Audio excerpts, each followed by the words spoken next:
Hey all, I just wanted to share a quick update about something that's kind of a little bit scary for a lot of borrowers, but you don't have to be worried about it if you know about it.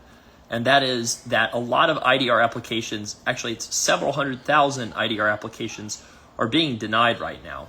And I wanted to explain why they're being denied and what is going on, why is the current administration doing it this way, and why, if you know or if you're in the know, why you have nothing to worry about.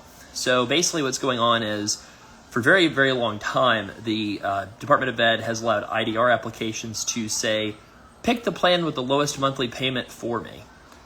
And the problem with that checkbox is what the servicers would interpret that as is if somebody had significant accrued interest, they would not change their plan even if the payment was a higher payment. The other thing that it would do is, encourage people to pay as little as possible on their student loans by checking that box, which would in some cases, if like, for example, pay as you earn was the lowest payment, but maybe, back in the day when the repay plan was around offering interest subsidies, the pay plan was cheaper, but it would result in more accrued interest, making it even harder to pay off someone's loans and actually locking them more into a forgiveness type of state instead of a repayment type of state.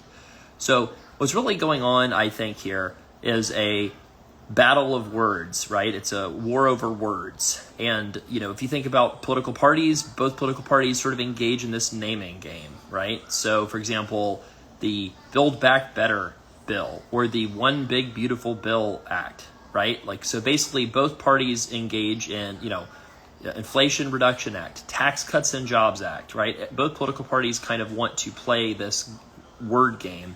And the current administration, what I think that they are most opposed to is this idea of having somebody that check that box, have that be the lowest resistance option. That's currently the case. The lowest resistance option on the IDR application would have been, give me the lowest payment. That's what I want, lowest payment, right? And so what the administration is doing by refusing to process these IDR applications is saying, hey, this is no longer a good thing. This is no longer something that we want to have happen. This is no longer something that we want to support. And if somebody wants the cheapest repayment plan, they're going to have to determine that for themselves. So anybody who's impacted by this will likely have to submit a new IDR application specifically stating what repayment plan that they want. And depending on when you borrowed your first loan is generally what is going to determine this. So if you are absolutely unable to afford absolutely anything, and you happened to be on the save plan forbearance, the interest is started as of today, but the payments can still remain paused. They don't count for anything, but the payments can still remain paused. So that's what you would do if you have no money in the bank at all. If you have the ability to make payments, though, then if you took out your first loan after July 2014, you should get on the IBR plan. And you can do that at studentaid.gov/IDR. If you took out your first loan between October 2007 and July 2014, then you'd want to try to sign up for the pay-as-you-earn plan. And then if you took out your first loan before October 2007, for now, you should get on the old IBR plan. Now, it's possible that people that took out their first loan before 2007 might eventually want to end up on that new repayment assistance plan payment, depending on their family's financial circumstances. It's also possible that people who want to pay off their loans, who have temporarily low incomes, like, for example, people that might be in residency or fellowship that plan to eventually become, high-income private practice physicians, for example, those folks might want to switch on to the repayment assistance plan for the interest subsidies that they might get as well, but that's currently unavailable. So those are just some thoughts. When something stressful happens in headlines, you have to know the nuances, you have to know the why behind it, and you have to make sure that you don't panic. It's never necessary to panic. You just want to be informed. And the one question that we did get from a reader sort of talking about the save plan forbearance, so many people, 7.7 million people are impacted by that, with interest resuming again today. What does that mean, that interest starts again but the payments remain paused? Basically, the Trump administration is sort of doing whatever they want on this. They're essentially taking away the interest subsidy to get the revenue going again, but the paused payments, since they don't count for anything, is sort of the path of least resistance. And what's going to happen is the save plan forbearance is going to end when one of three things happen.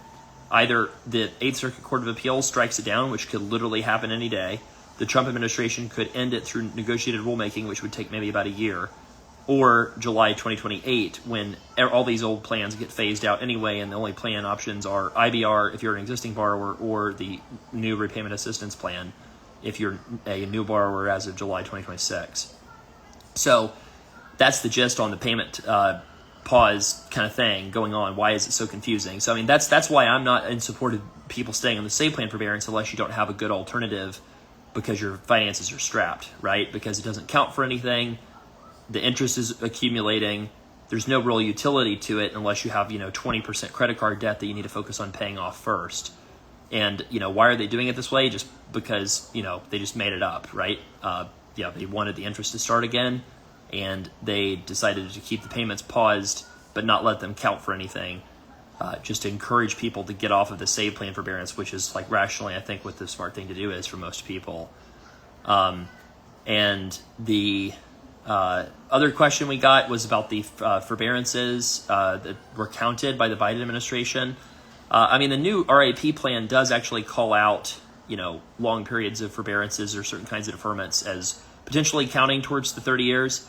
I think they have bigger fish to fry, honestly, than trying to undo the IDR account adjustment. It would require so much manual work to undo it, and it would be something that would get a lot of political resistance from borrowers because a lot of people took action on things that were specifically outlined to them, and so I think that would be a little bit too complicated to undo. And the new RAP plan law kind of calls out certain kinds of forbearances and deferments that I believe can count towards that 30-year total, so I don't think that they would do it differently for the IBR plans that are existing. But there's negotiated rulemaking going on right now. The Trump administration probably in the next few months will release new rules that will probably undo some PSLF regulations and IBR regulations as well. I don't think it probably will be alarming to most borrowers. I think it will mostly impact small numbers of people, but of course, we'll be following it for you.